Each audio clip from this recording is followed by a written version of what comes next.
My name is Mary Corbett and I'm the Director of Midwifery here in Mullingar Maternity Unit. Thank you for taking the time to watch this video, and throughout the video you will meet various members of the team. My role is to support the staff and the patients here in the maternity unit, and throughout the video you will meet various members of the multidisciplinary team who will explain their function and their role within the maternity unit.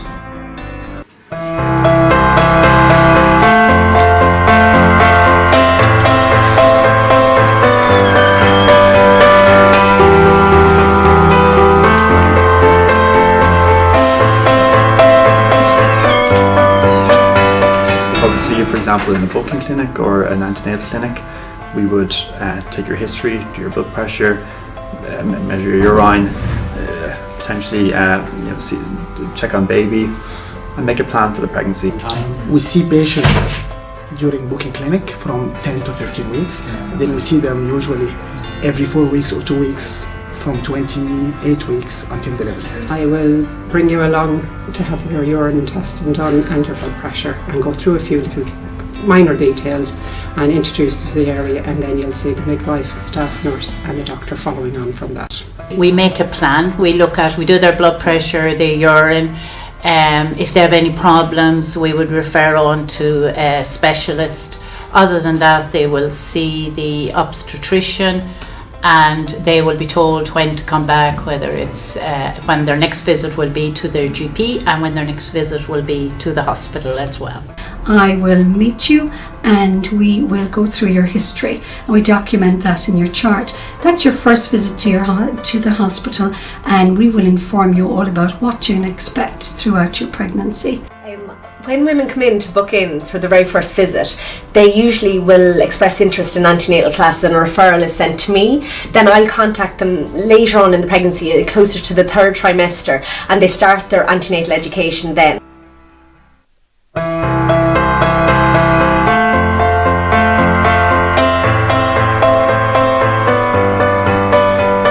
We see all women before they go into labour. I meet all the women every day, answer any of their questions and put them at ease while they're labouring or prior to discharge home. So we'd always encourage women that please call us anytime, day or night. Call the hospital and ask to be put through to the antenatal ward or the labour ward, and we're very happy to advise you over the phone and just advise you whether you need to come in or whether you can stay home for a bit longer. If women have any concerns, please don't hesitate to phone the unit. The number is available to you on your white card. Ring us, ask us for advice over the phone anytime, day or night.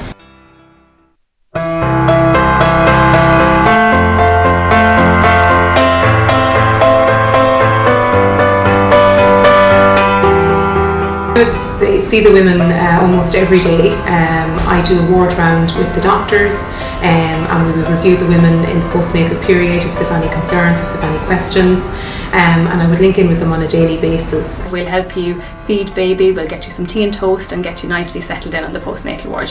If I meet you on the postnatal ward, I will be there to help you with any of your personal hygiene needs that you may have. I'll also help you feed your baby, I'll teach you how to bath your baby, and I will support you with any other thing that you may need me for.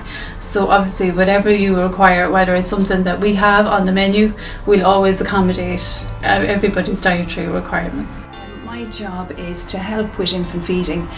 Sometimes breastfeeding, while we all know that there's lots of health benefits both for mother and baby.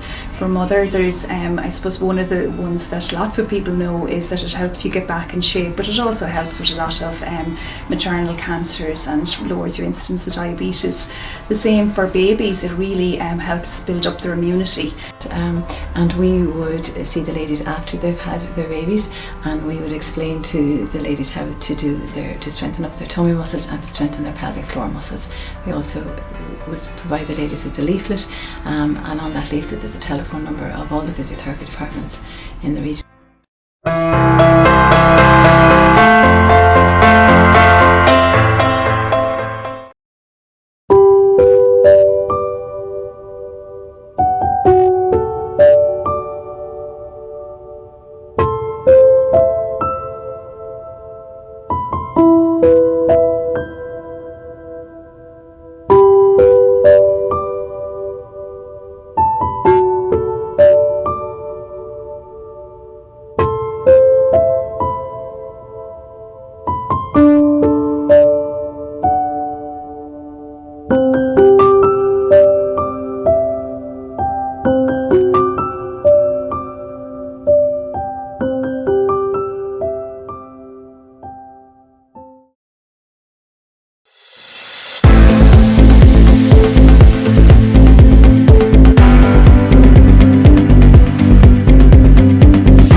Women's Health.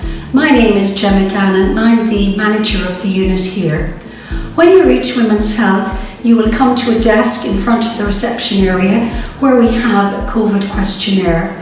Prior to completing the questionnaire, you use the hand sanitizer and sanitize your hands. You'll complete the questionnaire then and bring that to the reception area where you'll be welcomed to the unit. The receptionist will take your details and confirm that everything is in order. You will also be given a container to provide a urine sample which we will check on your visit as well. Then you'll be directed to go to the waiting area. It may be waiting area 1 or waiting area 2, and you remain there until you're called by the healthcare assistant. The healthcare assistant will bring you into the hub area and we will do your vital signs. We'll do your blood pressure, we'll do your weight, your height and calculate your BMI. After that you'll be directed to go back to the waiting area again and then you'll be called for your ultrasound. This is your 12-week scan and the sonographer will introduce herself, she'll do your scan and after the scan you'll be directed to wait back in the waiting area again. After that you'll be called by the midwife to one of the interview rooms. This is where the midwife will introduce herself. She'll go through your chart. We do a comprehensive history to include your medical, surgical and any other information that we can gather. From that we're able to plan care for your pregnancy. We will take your bloods as well. The bloods we take include your viral studies. We do a full blood count and we do your blood group. We also will give you information at that point and we will do a plan of care for your antenatal care. You will then be directed to go back to the waiting area. You'll be called then by the obstetrician and you'll be seen by the obstetrician. Hello, my name is Dr. Fathia. I'm the senior obstetrician gynecologist. You will come and see me after you see your midwife and we will go through your scan results and then we will confirm your estimated date of delivery and then we'll go through your history and discuss any concerns that you might have and then we will make a plan based on your history for the rest of your pregnancy.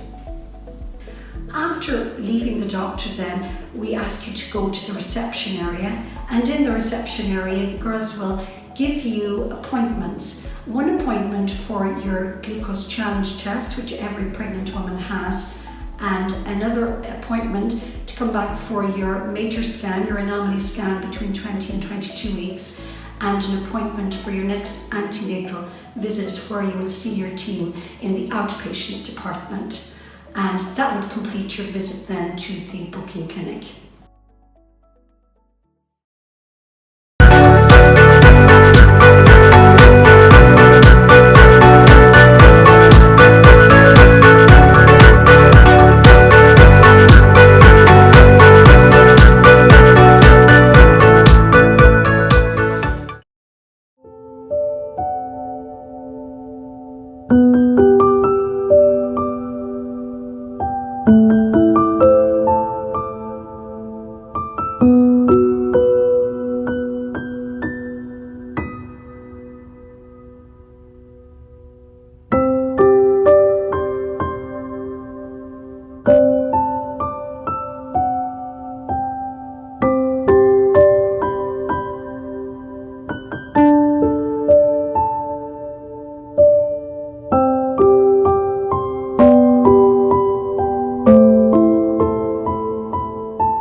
Carolyn. I run the Perinatal Mental Health Services. Pregnancy is a time of great change, physically, emotionally and psychologically. It's important to be mindful of your emotional health and well-being during this time. It is normal to feel a wide range of emotions including excitement, joy, worry, stress and responsibility. You are also pregnant during a very unusual time, a global pandemic, which contributes to new and unexpected challenges. You may need additional support in relation to your mental health if your symptoms persist for more than 2 weeks. Your symptoms interfere with your ability to work or carry out your usual day-to-day activities. Your symptoms cause considerable upset and distress, or you have suffered from mental health difficulties in the past. Mental health difficulties in pregnancy and after the birth of your baby are relatively common. Up to 1 in 5 women will experience a mental health problem in pregnancy or in the first year after birth. If you have suffered from a mental health problem in the past, you are more vulnerable to relapse at this time. This is nothing to feel ashamed of. With the right help and support, you will be back on track and begin to grow in confidence as a mum and enjoy being with your baby. Referrals to the Perinatal Mental Health Service can be made by your GP, midwife, obstetrician or public health nurse.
Hi, my name is Amy and I am a diabetes midwife.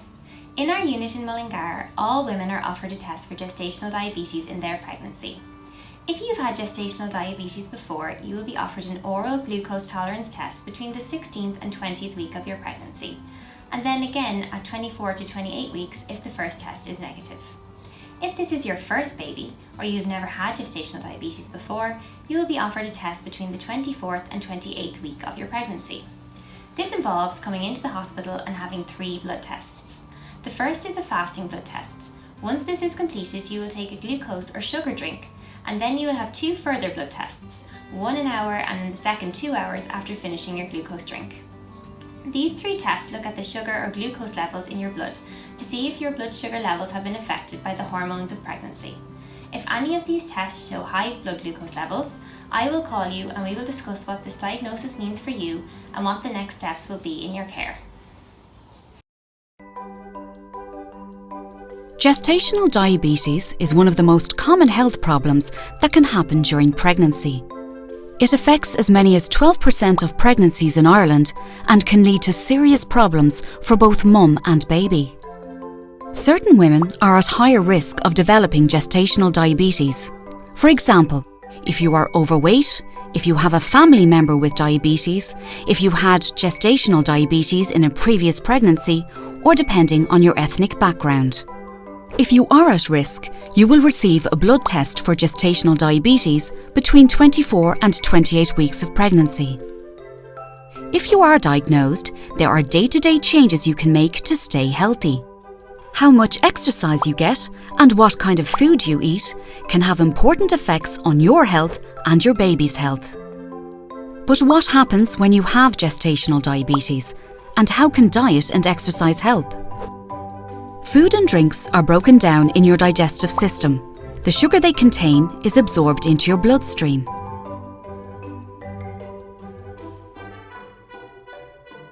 But sugar needs insulin to work.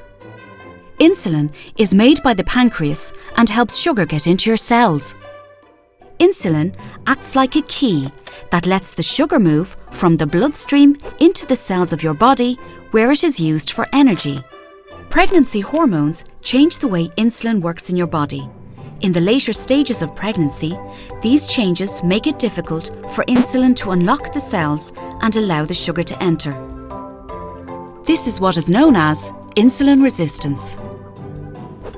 Some insulin resistance is normal in pregnancy, but this means that your pancreas needs to work extra hard to keep blood sugar levels in a healthy range. When you have gestational diabetes, your pancreas is not able to keep up. As a result, too much sugar is left in the blood. However, a carefully planned diet with high fibre carbohydrates and no added sugar can make it easier for your body to manage the sugar in your blood. Exercise will also help keep blood sugar low as it improves insulin's ability to unlock the cells and uses up sugar for energy. If blood sugar is controlled, your chances of a healthy pregnancy are the same as a non-diabetic mum. This makes diet and exercise powerful tools for a healthy pregnancy. However, if blood sugar is not well controlled, this can lead to problems in both mum and baby. In a study of 23,000 pregnant women around the world, researchers found a link between high blood sugar in mum and babies that had grown too big. Researchers also found a link between high blood sugar and preeclampsia, premature delivery, need for caesarean section, birth injury, and abnormal sugar control in baby. Diabetes during pregnancy can also put you and your baby at risk for problems later in life, including type 2 diabetes and heart disease. But there are actions you can take. Changes in diet and exercise, combined with close monitoring, can successfully manage blood sugar in 7 out of 10 pregnancies. So no better time to start than now.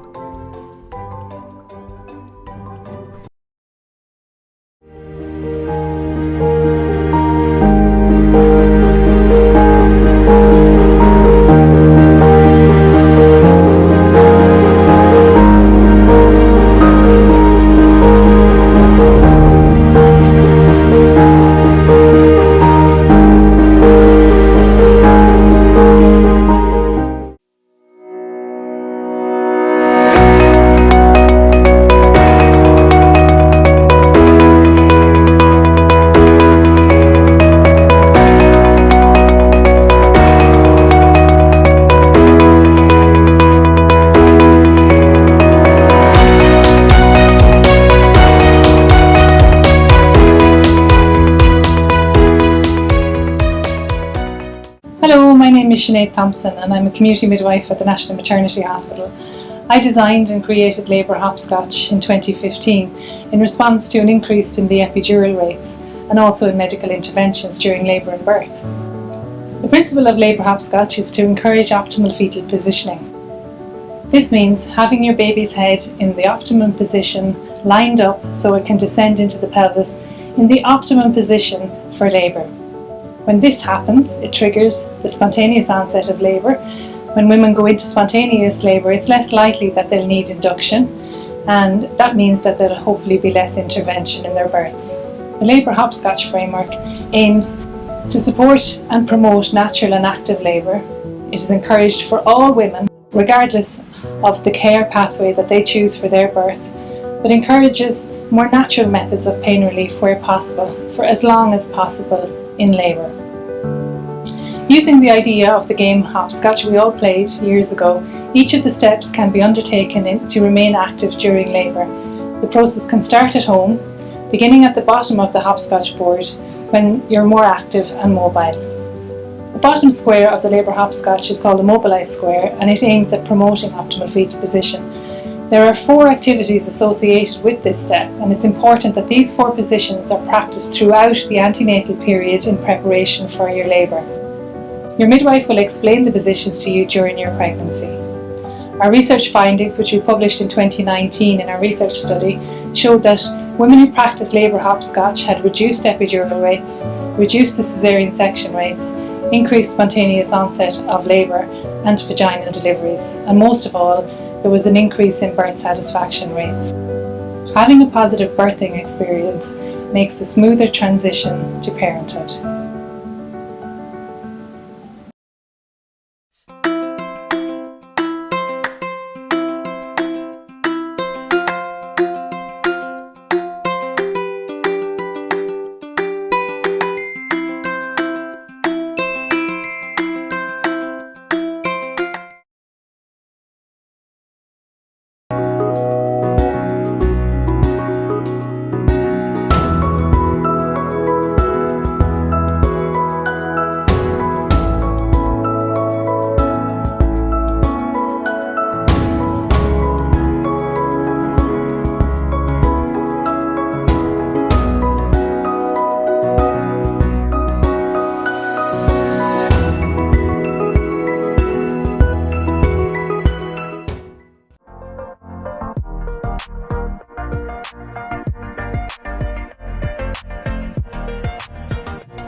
Welcome to the Fetal Assessment Unit. All pregnant women will be offered a fetal anatomy ultrasound in the second trimester. You are allowed one person to accompany you. Children are not allowed in the scan room. Tissue paper will be tucked into your clothes to protect them from the ultrasound gel. Gel is put on your tummy, which may be cold. The sonographer will move a handheld device called a probe over your tummy to carefully examine your baby's body. The ultrasound is safe and painless, but the sonographer might need to apply slight pressure or move you to your side during the scan to get a clearer view of your baby. The ultrasound takes approximately 15 to 30 minutes. You might find the sonographers quiet during the scan. They are concentrating on the detailed ultrasound, so don't be alarmed. The anatomy ultrasound can tell you how your baby is developing and check for physical birth defects. The majority of babies are healthy at birth. However, a small number will have an abnormality. If something unexpected is found, you will be told immediately and appropriate follow-up will be organised. Follow-up could be in the ultrasound unit in Mullingar Hospital or to a specialist fetal medicine unit. On occasion, we might not be able to complete the ultrasound and you might be asked to come back. This may be caused by the baby being in an unsuitable position or if your weight is above average. Don't be alarmed, we just need to have a better look another day. The ultrasound cannot detect all birth defects or diagnose all conditions. Although a normal anatomy ultrasound is reassuring, your baby may be born with a condition that was not seen on the scan. Video recording or the use of mobile phones is not permitted. The sonographer will give you a picture to bring home. We appreciate your understanding and cooperation. Please don't be afraid to ask us any questions before or after the ultrasound.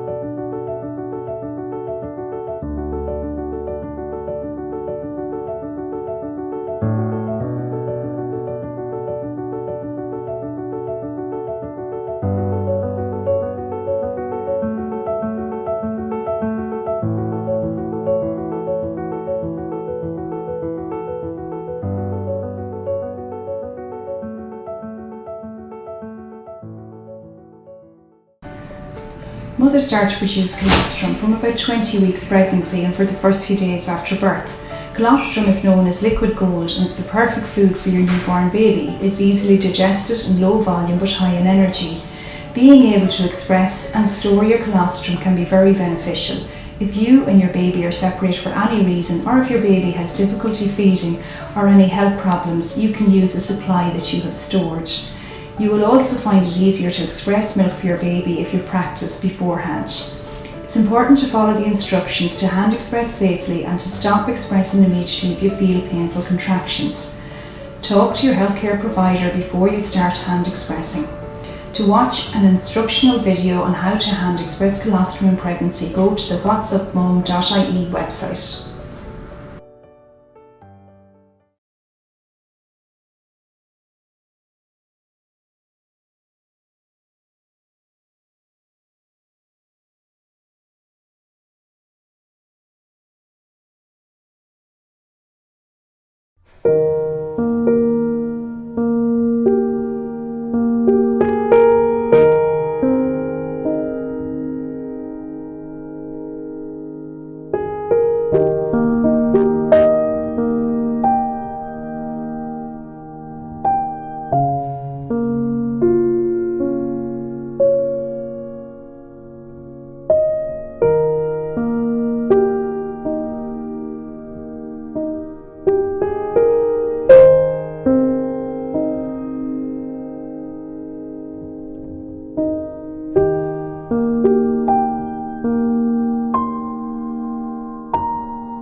Welcome to the admission room and the labour ward. Our midwifery team strives to achieve person-centred maternity care which is safe, of high quality, evidence-based and holistic for all mothers and their babies. All patients who attend the admission room are triaged by our team. You will be prioritised based on your presenting condition. This can result in patients being seen ahead of others at times based on the urgency of their concerns. We would advise you to contact the antenatal ward and speak to a midwife if you experience any of the following symptoms: a change in your fetal movements or reduced fetal movements, vaginal bleeding at any stage in your pregnancy, headaches with or without visual disturbances, a sudden onset of swelling of your hands and feet or your face, sudden onset of shortness of breath, severe abdominal pain, premature labour, if you think that your waters have broken or if you're leaking any fluid at all, if you feel you are in labour, or if you have any concerns of swelling or tenderness of your calf, if you've experienced a low mood, feeling distressed or anxious, we can support you by attending our admission room. If you have any other concerns, please do not hesitate to contact the antenatal ward and speak to a midwife.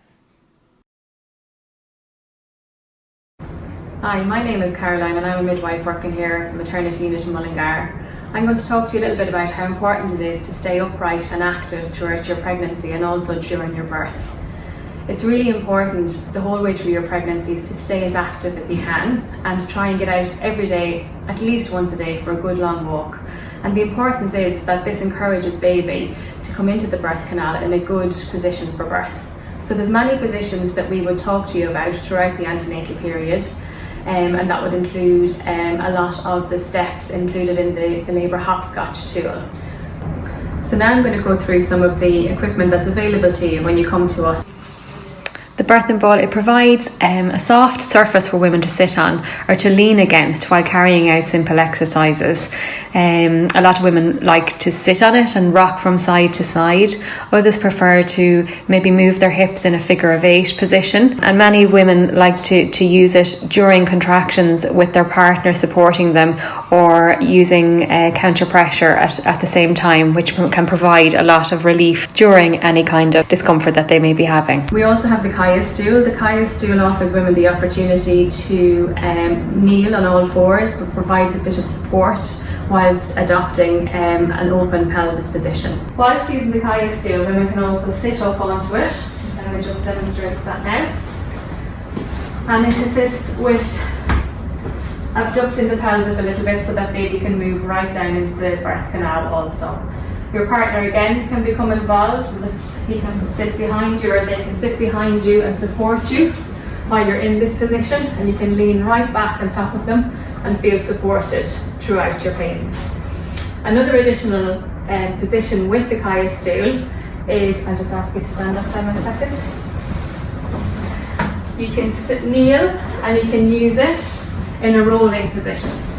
So if we go down onto our knees, that's it. And you can just lean over it and you can just roll over and back and over and back and over and back. And that can really assist through very painful contractions. You can either continue to roll while you're having the contractions or stop and roll in between. In addition to that, we have the beanbag, and with the beanbag, women can adopt any position they feel comfortable in. You can use it on all fours, you can lie on your side, and whilst in the beanbag, it's also beneficial to use the peanut ball. The peanut ball is also very beneficial to use during birth or active labour. It's shaped like a peanut and it fits nice and snugly between the woman's legs, and it encourages the pelvic outlet to increase so that the labour can progress, and it facilitates the descent of baby's head down into the pelvis. So labour hopscotch is also a tool that we promote for women to assist with remaining upright and mobile throughout their birth.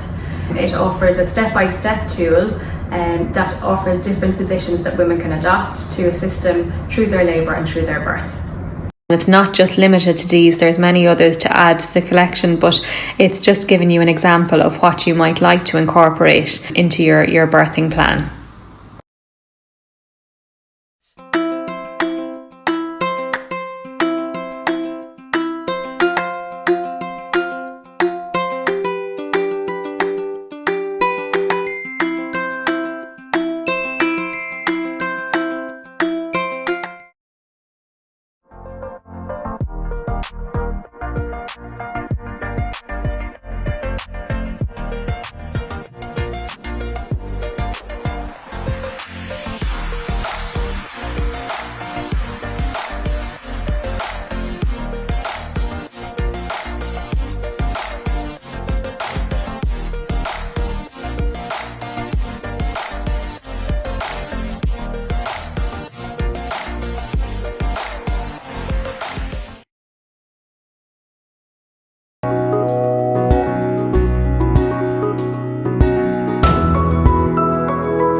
Welcome to Delivery Suite.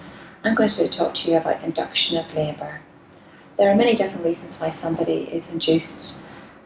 Usually, if everything is okay, we wait until you're 10 days over. If there is a reason why you may need to be induced before that, your obstetrician will talk to you about that there and discuss it with you. I think it's important to remember that induction of labour is not labour. Induction of labour is trying to get you into labour. So usually what happens is you're admitted to one of our wards, to either Delivery Suite or to Antenatal ward, and there you're initially assessed by a midwife to check you and your baby's well-being.